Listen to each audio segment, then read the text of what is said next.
అందరికీ నమస్కారం. నేను మీ మెప్మా ఎస్హెచ్జి డీజీ మహిళ. అందరూ ఎలా ఉన్నారు? ఈరోజు మనం కంట్రోల్ ప్యానెల్ ఉపయోగించి మన కంప్యూటర్ సెట్టింగ్స్, టైం, భాష, స్క్రీన్, యూజర్ అకౌంట్లు ఎలా మార్చుకోవాలో తెలుసుకుందాం. Welcome back. నేను మీ Chandrasekhar from Prajna virtual training academy, an initiative by MEPMA AP.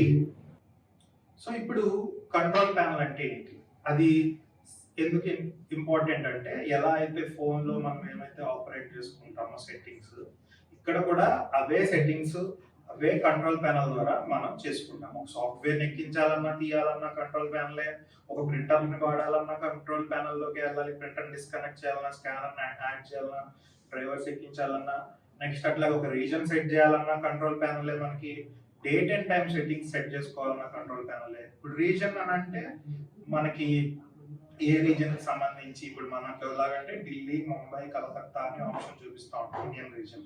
దాని ప్రకారం time and date auto update అవుతుంది అనమాట. సో మనం ప్రతిసారి సిస్టమ్ లో ఇదివరకు ఎలా అంటే అప్డేట్ చేసుకుంటా ఉండేవాళ్ళు. ఇప్పుడు ఆ పని లేకుండా నెట్ ఉంటే కనుక మీ సిస్టమ్ కి డైరెక్ట్ గా ఇందులోనే జరుగుతూ ఉంటది అనమాట.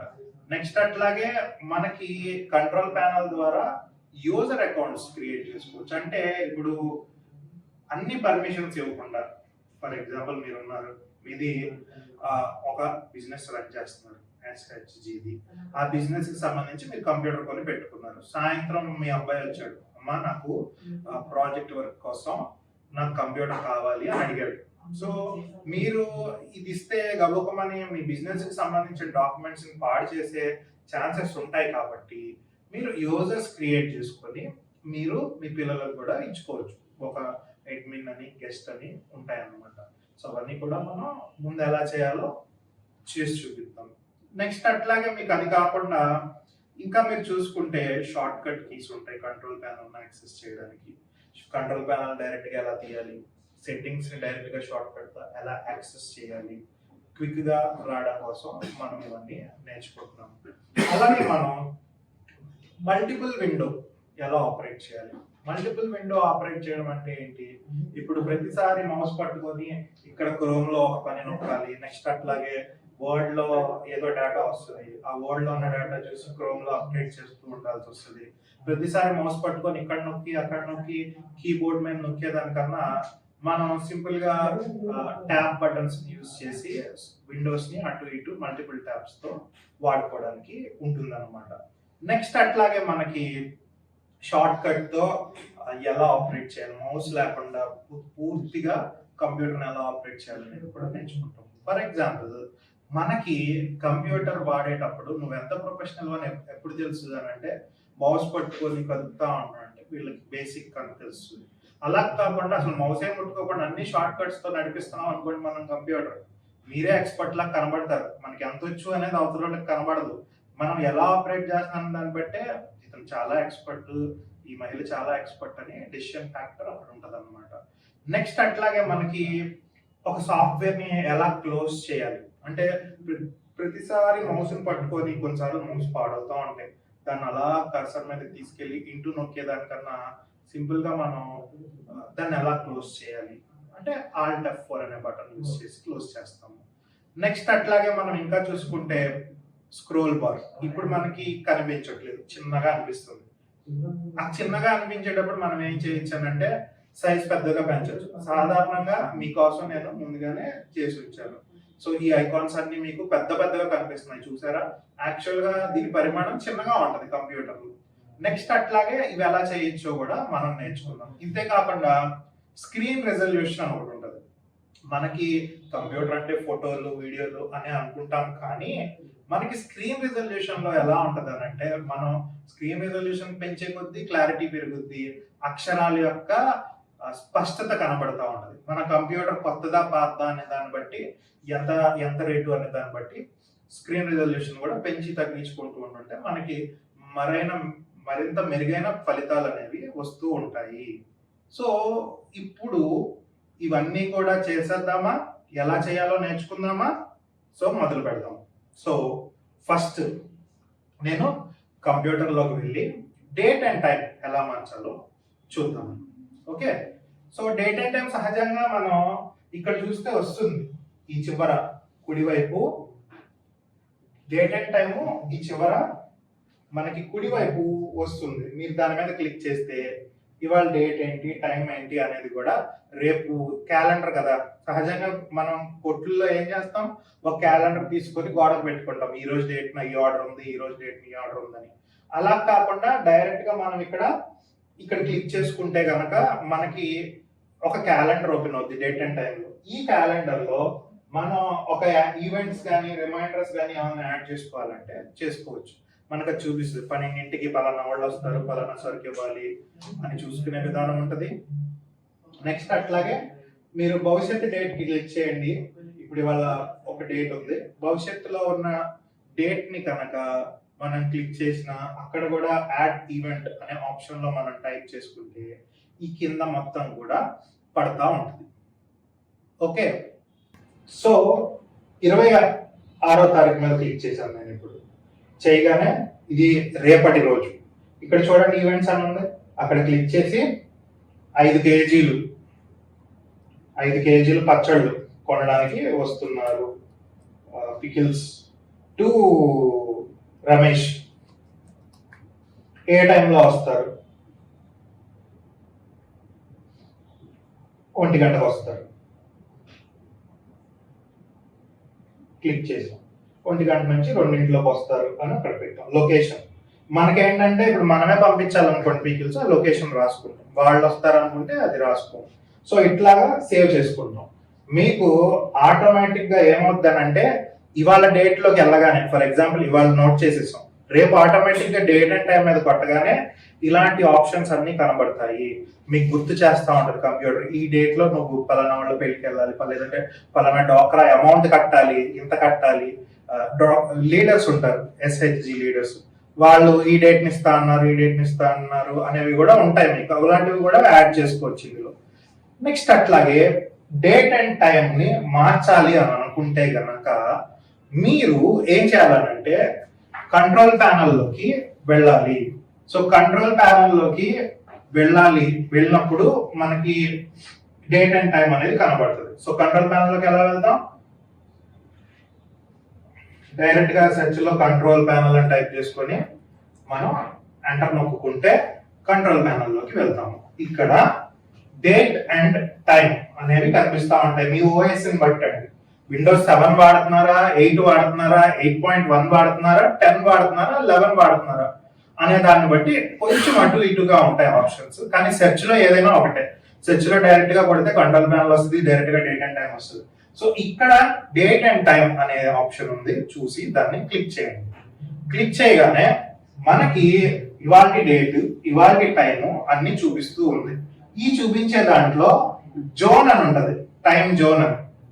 ఇది ఇంకొక ఇంపార్టెంట్ అంశం అన్నమాట. ఈ అంశంలో టైం జోన్ అంటే ఏంటంటే, ఇప్పుడు అన్ని ప్రపంచంలో ఉన్న అన్ని దేశాల్లో రకరకాల టైమ్స్ ఉంటాయి. ఇప్పుడు మనం అమెరికాకి ఏమన్నా పంపించాలి, లేదనంటే వేరే దేశానికి ఏమన్నా పంపించాలంటే మనకి 12 గంటలు గ్యాప్ ఉంటుంది.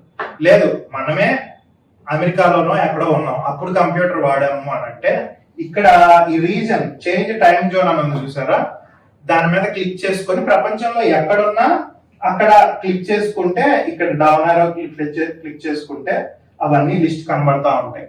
ఆ యొక్క కాలమానాన్ని బట్టి అక్కడ టైం అనేది ఆటోమేటిక్ గా మన సిస్టమ్ లో లోడ్ అయిపోతుంది. ఎప్పుడైనా మీరు కంప్యూటర్ కొత్తగా స్టార్ట్ చేశారు అనుకోండి, నెట్ కూడా లేదు, మీకు సహజంగా అమెరికా టైం కనబడుతుంది, US ఇంగ్లీష్ అని అమెరికా టైం వస్తుంది. మీరు టైం జోన్ లోకి వెళ్ళి టైం జోన్ లో నుంచి ఇక్కడ +5:30 అనేది ఎత్తుక్కోవాలి. ఏంటిది?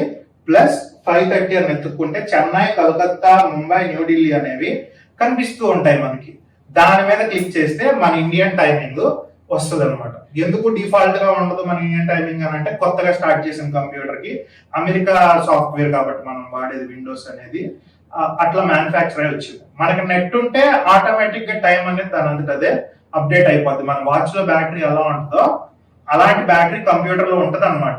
అందువల్ల CMOS బ్యాటరీ అంటాం. దానివల్ల మనం కంప్యూటర్ ఆఫ్ చేసినా అది కరెక్ట్ టైం చూపిస్తా ఉంటది. సో మన వల్ల ఫస్ట్ ఇది పెట్టుకోవాలి కరెక్ట్ గా, చెన్నై, కోల్కతా, ముంబై, ఢిల్లీ అని రీజన్ సెట్ చేసుకుంటే టైం అనేది ఎగ్జాక్ట్ గా పనిచేస్తూ ఉంటుంది. చాలా మంది ఇబ్బంది పడుతూ ఉంటారు, అలాగే సహజంగా ఒక నెల వాడకుండా పక్కన పెట్టినా టైం తేడా వస్తూ ఉంటుంది. అది మీరు మార్చుకోవడానికి ఈ అంశం అనేది మీకు చాలా ఉపయోగపడుతూ ఉంటుంది. ఇప్పుడు మనం ఇంకొక కొత్త అంశం నేర్చుకుందాం, దాని పేరే screen resolution. So screen resolution గురించి చూడాలి అని అంటే ముందుగా మనం తెలుసుకోవాల్సింది ఏంటంటే మీ కంప్యూటర్ యొక్క పరిమాణం ఎంత ఉంది. చాలా పెద్ద టీవీయా, ఇప్పుడు నేను వాడుతున్నట్టు చాలా పెద్ద స్క్రీనా, లేదనంటే నార్మల్ స్క్రీనా, స్క్వేర్ స్క్రీనా, రెక్టాంగిల్ స్క్రీనా, వీటిని బేస్ చేసుకొని మనం వీడియో పరిమాణాన్ని చూసుకుంటాము. కొత్తగా కొన్న కంప్యూటర్లకి ఎప్పుడైనా సరే రిజల్యూషన్ ఎక్కువ పెట్టుకోవచ్చు. సెకండ్ హ్యాండ్ లో కొన్న కంప్యూటర్లకి అయితే రిజల్యూషన్ కొంచెం తక్కువ పెట్టుకోవచ్చు. రిజల్యూషన్ ఎక్కువ పెట్టుకుంటే క్వాలిటీ ఉంటుంది, సినిమాలు చూడడానికి, యూట్యూబ్ లో వీడియోలు చూడడానికి అన్ని రంగులు బాగా కనబడతాయి. రిజల్యూషన్ తక్కువ పెట్టుకుంటే, మనకి రిజల్యూషన్ తక్కువ అంటే కంప్యూటర్ ఫాస్ట్ గా పనిచేస్తుంది, నొక్కిన వెంటనే చకచకా పనిచేస్తుంది. ఎందుకని చకచకా పనిచేస్తుంది అని అంటే గ్రాఫిక్స్ మీద ఒత్తిడి తగ్గుద్ది అనమాట. సో మీ కంప్యూటర్ స్లో అయిపోయింది, ఫుల్ అయిపోయింది, కదలట్లేదు స్పీడ్ గా అనుకున్నప్పుడు తప్పనిసరి స్క్రీన్ రిజల్యూషన్ తగ్గించి పెట్టుకోండి. తగ్గించానంటే మరీ తగ్గించి కాదు, అలాగని మరీ ఎక్కువ కాదు, మీకు అది చూపిస్తాను, ఇదే చెప్పుద్ది అనమాట. ఒకసారి మనం స్క్రీన్ రిజల్యూషన్ లోకి వెళ్ళాలి. సో స్క్రీన్ రిజల్యూషన్ లోకి వెళ్ళాలి అని అంటే ఏం చేయాలి, డెస్క్ టాప్ మీదకి వెళ్ళండి. ముందుగా రైట్ క్లిక్ చేయండి, ఖాళీ స్పేస్ లో మనకి డిస్ప్లే సెట్టింగ్స్ అని వస్తుంది విండోస్ 10 లో. ఈ డిస్ప్లే సెట్టింగ్స్ మీద మనం క్లిక్ చేయగానే మనకి ఇలాగా స్క్రీన్ రిజల్యూషన్ వస్తుంది. మనకి ఎన్ని కంప్యూటర్లు కనెక్ట్ అయ్యి ఉన్నాయో, ఎన్ని మానిటర్లు కనబడుతున్నాయో ఇక్కడ కనబడతాయి. సహజంగా అందరికి ఒకటే ఉంటది. ఓకే, నెక్స్ట్ ఇప్పుడు మనం కొంచెం కిందకి వెళ్ళాం అనుకోండి, స్క్రోల్ డౌన్ చేస్తే మనకి ఇక్కడ చూడండి ఆప్షన్స్ ఉన్నాయి. ఒకటి జూమ్, అంటే మనకి కొంతమందికి అక్షరాలు సరిగ్గా కనిపించవు, చిన్నగా అనిపిస్తాయి.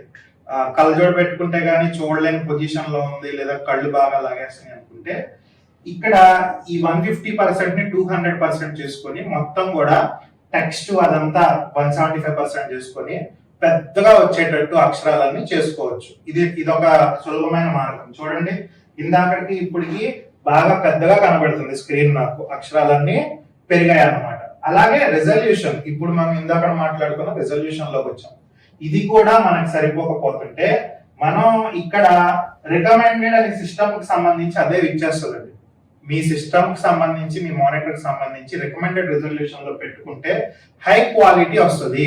కొంతమంది కొత్త ఉన్నా సరే పిల్లలు నొక్కేయడం వల్ల మరి ఎట్లాగో కొంచెం కాంప్రమైజ్ అవుతా క్వాలిటీలో ఉంటారు. అలా కాకుండా మీరు కనుక ఈ రిజల్యూషన్స్ లో హై రిజల్యూషన్ పెట్టుకుంటే ఫుల్ క్లారిటీ వస్తుంది. మీ కంప్యూటర్ కనుక స్లోగా ఉండి కొంచెం పాతదై ఉంటే కనుక, స్పీడ్ గా నడవకపోతే కనుక రిజల్యూషన్ తగ్గించేసుకోండి. సో మంచి రిజల్యూషన్ వచ్చేసి 1280 నుంచి 1920 మధ్యలో ఉంచుకుంటే బాగుంటుంది. బాగా చిన్న స్క్రీన్ అనుకోండి, 15 ఇంచెస్ 17 ఇంచెస్ అనుకోండి, మీరు 1024 నుంచి 6768 వరకు పెట్టుకోవచ్చు. అయితే మీకు చెప్తా ఉంటది, కొన్ని యాప్స్ ఓపెన్ అవుతాయి, కొన్ని యాప్స్ ఓపెన్ అవ్వవు, పెంచండి తగ్గించండి అని చెప్తుంది. ఇదేం బ్రహ్మ విద్య కాదు, మీరు చూసుకొని చక్కగా మంచి క్వాలిటీలో పెట్టుకోండి. మాక్సిమం మీ కంప్యూటర్ ని ఫుల్ క్వాలిటీలో పెట్టుకుంటే మంచిగా కనిపిస్తూ ఉంటాయి వెబ్సైట్స్ కూడా అన్ని. నెక్స్ట్ ఇప్పుడు ఇంకొక టాపిక్ లోకి వెళ్ళబోతున్నాం. దీని పేరు వచ్చేసి యాడింగ్ ఆర్ రిమూవింగ్ ప్రోగ్రామ్స్. అంటే ఏంటి, ఇప్పుడు మీరు ఫోన్ లో ప్లే స్టోర్ ఉంటుంది కదా, ఆ ప్లే స్టోర్ లో మీకు యాప్ కావాలని అంటే ఏం చేస్తారు, మీకు ఏదైనా యాప్ కావాలని అంటే ప్లే స్టోర్ లోకి వెళ్ళి సెర్చ్ చేస్తారు. సెర్చ్ చేసి పక్కన ఇన్స్టాల్ బటన్ వస్తుంది. ఇన్స్టాల్ బటన్ మీద నొక్కగానే మనకి ఏమవుతుంది, ఆటోమేటిక్ గా ఫోన్ లోకి ఆ యాప్ వచ్చేస్తుంది. ఇన్స్టాగ్రామ్, మీ పిల్లల్ని అడిగితే బాగా చెప్తారు. నెక్స్ట్ ఇప్పుడు అలా కాకుండా మనము ఏం చేస్తామంటే కంప్యూటర్ లో మనకు ఒక యాప్ అంటాం, అక్కడ ఫోన్ లో, ఇక్కడ సాఫ్ట్వేర్ అంటాం. ఆ సాఫ్ట్వేర్ కావాలనంటే పర్టికులర్ గా క్రోమ్ లోకి వెళ్ళి ఆ సాఫ్ట్వేర్ కి సంబంధించిన ఈఎక్సి ఫైల్ ని డౌన్లోడ్ చేసుకోవాలి ఇన్స్టాల్ చేయడానికి. ఇది చాలా జాగ్రత్తగా వినండి. మీ కంప్యూటర్ నెట్ ఉంటే ఎలాంటి సాఫ్ట్వేర్ అయినా మీ సిస్టంలోకి ఎక్కించుకోవచ్చు. చాలా ఈజీగా రకరకాల సాఫ్ట్వేర్, ఫోటోషాప్ లాంటివి ఎక్కించుకోవచ్చు కొనుక్కొని. నెక్స్ట్ క్రోమ్ కావాలంటే క్రోమ్ ఎక్కించుకోవచ్చు. నెక్స్ట్ ఏమైనా రికార్డింగ్ చేసుకోవాలంటే అవి ఎక్కించుకోవచ్చు. ఎంఎస్ ఆఫీస్ కావాలంటే ఎంఎస్ ఆఫీస్ ఎక్కించుకోవచ్చు. ఇవన్నీ చేయాలి అని అంటే ముందుగా నేను మీకు శాంపుల్ గా విఎల్సి మీడియా ప్లేయర్ ఎక్కించి చూపిస్తాను. విఎల్సి మీడియా ప్లేయర్ ఎందుకు అని అంటే మీకు మేము పంపించే వీడియోలు డౌన్లోడ్ చేసుకోవాలన్నా, ప్లే అవ్వాలన్నా, సినిమాలు ప్లే అవ్వాలన్నా మీకు పెన్ డ్రైవ్ ద్వారా వచ్చినవి. ఒక ఎగ్జాంపుల్ గా మనం పాటలు వినాలన్నా ఈ ప్లేయర్ లోనే సాధ్యం అవుతుంది అనమాట ఫైల్లో ప్లే చేయడానికి. సో ఇప్పుడు నేను విఎల్సి మీడియా ప్లేయర్ ఎలా ఎక్కించాలో చూపిస్తాను. ముందుగా నేను క్రోమ్ లోకి వెళ్తున్నాను. క్రోమ్ లోకి వెళ్ళిన తర్వాత నా ప్రొఫైల్ ఏదో సెలెక్ట్ చేసుకుంటాను. చేసుకున్న తర్వాత సెర్చ్ బార్ లో గూగుల్ సెర్చ్ వస్తుంది కదండి, అక్కడ విఎల్సి అని టైప్ చేస్తాను. ఎప్పుడైతే విఎల్సి అని టైప్ చేశానో, ఎంటర్ నొక్కానో, నాకు ఏం జరుగుతుంది, విఎల్సి ప్లేయర్ అని ఇట్లా వచ్చింది.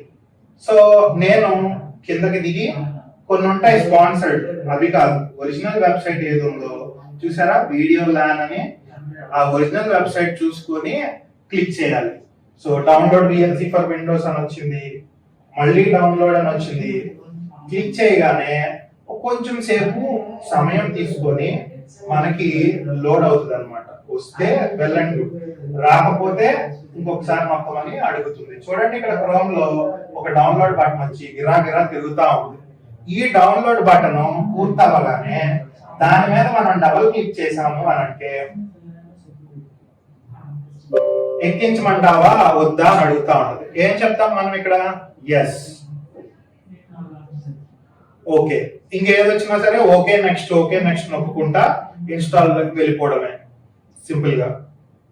మన మధ్యలో ఏమీ కదపకూడదు. నెక్స్ట్ ఇన్స్టాల్ అనుకుంటూ నొక్కుంటూ వెళ్ళిపోతే చూడండి చక్కగా ఈ విఎల్సి మీడియా ప్లేయర్ అనేది ఎక్కేస్తుంది. సో వన్స్ ఇది ఎక్కిన తర్వాత ఇది ఓపెన్ చేసుకోవాలి అని అంటే ఫస్ట్ ఇది క్లోజ్ చేసేసి మిగతా క్రోమ్ కూడా అంతా క్లోజ్ చేసేస్తే విఎల్సి మీడియా ప్లేయర్ నాకు ఓపెన్ అయిపోయింది. ఇప్పుడు ఇందులో పాటలు కావాలన్నా, మ్యూజిక్ కావాలన్నా, నా సిస్టమ్ లో ఎలాంటి ఫైల్ ఉన్నా సరే దాని మీద డబల్ క్లిక్ చేయగానే విఎల్సిలోకి వెళ్ళిపోయి ఓపెన్ అవుతుంది అనమాట. సో పాటలు వినడానికి లేదంటే వీడియోస్ లాంటివి, నా వీడియోస్ లాంటివి మీరు ఓన్ గా చూసుకోవడానికి డౌన్లోడ్ చేసి యూట్యూబ్ నుంచి మీకు ఇది బాగా ఉపయోగపడుతుంది.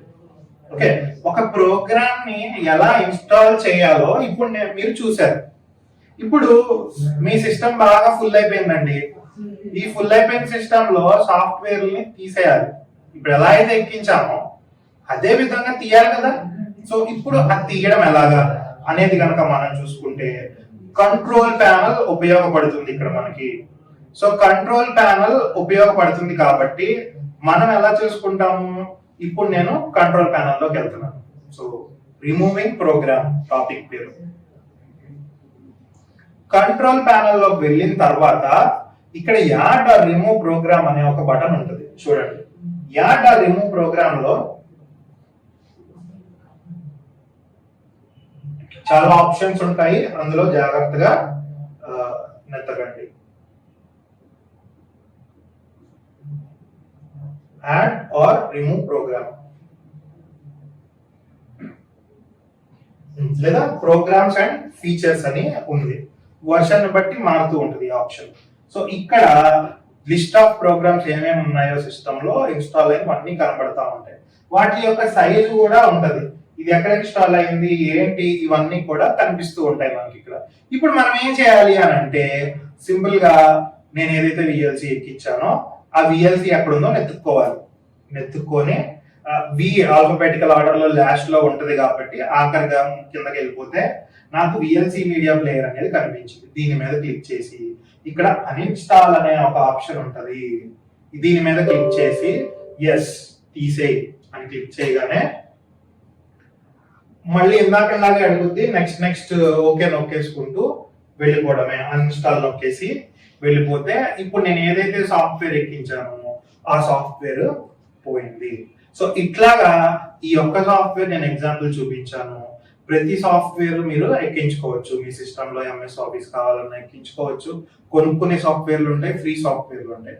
కొన్ని కొనుక్కునే ఉంటాయి, అది లైసెన్స్ పెట్టి కొనుక్కోవాలి. లేదంటే మీరు ఏ కంపెనీలో వర్క్ చేస్తున్నారో లేదంటే ఏ బిజినెస్ లో చేస్తున్నారో ఆ బిజినెస్ వాళ్ళు ప్రొవైడ్ చేస్తారు. నెక్స్ట్ అట్లాగే ఇది కాకుండా ఫోటోషాప్ లాంటివి ఎడిటింగ్ చేసుకోవచ్చు ఎక్కించుకుంటే. అలాగే ఇంకా మనం పిక్చర్ ఎడిటింగ్ చేసుకునే సాఫ్ట్వేర్లు ఉంటాయి. నెక్స్ట్ ఇంకా అన్ని సాఫ్ట్వేర్లే, యాంటీవైరస్ ఎక్కించుకోవచ్చు వైరస్ రాకుండా సిస్టమ్ కి. ఇవన్నీ కూడా మీకు చాలా బెనిఫిట్ అవుతుంది. ఈ ఒక్క పాయింట్ జాగ్రత్తగా నేర్చుకోండి. సిస్టమ్ లో చేయలేదంటూ ఏది ఉండదు అన్నమాట. సో కొన్ని ప్రోగ్రామ్స్ స్లో చేస్తా ఉంటాయి, అప్పుడు కూడా ఆ ప్రోగ్రామ్ తీసేస్తే మనకి సిస్టమ్ ఫ్రీ అవుతా ఉంటుంది. పిల్లలు ఎస్పెషల్లీ గేమ్స్ ఎక్కిస్తా ఉంటారు, మనకు తెలియదు. ఇందులోకి వెళ్ళి ఇప్పుడు నేను చెప్పిన చిట్కాతో ఆ గేమ్స్ తీసేశారు అని అంటే మీ సిస్టమ్ చాలా ఫ్రీగా ఉంటుంది. ఎందుకనంటే గేమ్స్ లోంచి వైరస్ వస్తూ ఉంటాయి కొన్నిసార్లు. కాబట్టి జాగ్రత్తగా ఉండండి. నెక్స్ట్ ఇప్పుడు నేను షార్ట్ కట్ ఎలా క్లోజ్ చేయాలి అనేది చెప్తాను. ఎలా క్లోజ్ చేయాలో ఒకసారి ఒక క్రోమ్ బ్రౌజర్ ఉంది కదా, ఈ క్రోమ్ బ్రౌజర్ లోకి వెళ్ళి మీరు ఈ ప్రోగ్రామ్ ని డైరెక్ట్ గా మౌస్ లేకుండా సింపుల్ గా కీబోర్డ్ లో ఆల్ట్ అని ఉంటది, దాన్ని పట్టుకొని F4 నొక్కండి. F4 అంటే చాలా మంది ఎఫ్ పట్టుకొని 4 నొక్కుతారు, కాదమ్మా. పై వరుసలో F4 అని ఉంటది కీబోర్డ్ లో, ఈ పై వరుసలో F4 అని ఉంటది. దాన్ని Alt+F4 నొక్కితే మీకు షార్ట్ కట్ లో క్లోజ్ అయిపోతుంది. సో ఆల్ట్ పట్టుకొని F4 చూసారా, వెంటనే క్లోజ్ అయింది. క్యాజువల్ గా అయితే నెత్తుకొని మొత్తం తీసుకెళ్లి అక్కడ ఇటు పెట్టి నొక్కాలి. సో ఇది షార్ట్ కట్. అలాగే ఇప్పుడు ఒక వర్డ్ ఫైల్ ఓపెన్ చేసి ఒక క్రోమ్ ఫైల్ ఓపెన్ చేశాను, ఒక వర్డ్ ఫైల్ ఓపెన్ చేసి ఒక క్రోమ్ ఫైల్ ఓపెన్ చేశాను. రెండు పక్కనే ఉన్నాయి. సో ఈ రెండు పక్కనే ఉన్నప్పుడు నాకు ఇటు అటు చూసుకుంటూ వర్క్ చేసుకోవాల్సిన అవసరం వచ్చింది. మౌస్ పట్టుకొని ఇటు నొక్కి అటు నొక్కి ఇటు నొక్కి అటు నొక్కి నాకు అంత వర్క్ రిస్క్ లేకుండా సింపుల్ షార్ట్ కట్ చెప్తాను, రాసుకోండి. ఈ షార్ట్ కట్ పేరు ఆల్ట్ పట్టుకొని ట్యాబ్ నొక్కడం. ఆల్ట్ పట్టుకొని TAB అని ఉంటది. ఈ ట్యాబ్ నొక్కితే ఏమవుతుంది అంటే 2-3 ప్రోగ్రామ్స్ మధ్యలో నుంచి ఆటోమేటిక్ గా స్విచ్ అవుతుంది. చూసారా, ఇన్ని ప్రోగ్రామ్స్ ఉన్నాయి, ఏది కావాలి మళ్ళీ ట్యాబ్ నొక్కండి, పక్కకి వెళ్తుంది. మళ్ళీ ట్యాబ్ ఆల్ట్ పట్టుకొని ట్యాబ్ నొక్కండి, ఇటు వచ్చేస్తుంది. సో అటు ఇటు ఒకేసారి మారుతూ మీకు ఈజీగా చేయడానికి ఈ అవకాశం ఉంది. ఓకే, సో ఇది ఇవాల్టి టాపిక్స్. సో మీరందరూ ఇవి నేర్చుకొని కంప్యూటర్ని మరింత వేగంగా ఎక్స్పర్ట్ లాగా వాడాలని కోరుకుంటూ సెలవు తీసుకుంటున్నాను. మళ్ళీ నెక్స్ట్ టాపిక్ MS ఆఫీస్లో MS వర్డ్తో మీ ముందుకు వస్తాను. అప్పుడు దాకా ఇదంతా ప్రాక్టీస్ చేయండి. ఎవరికి తెలియని విధంగా, ఎవరికి అందనంత విధంగా మీరు కంప్యూటర్లో నిష్ణాతులు అవ్వండి. బాయ్. ఇప్పటి నుండి మీ కంప్యూటర్ మీకు తగ్గట్టు కాన్ఫిగర్ చేయడంలో మీరు స్వతంత్రంగా మారిపోతారు. ప్రతి ఆప్షన్ ప్రాక్టీస్ చేయండి అక్క. ఇప్పుడు మనం నేర్చుకున్న టాపిక్ పై కొన్ని ప్రశ్నలను చూద్దాం.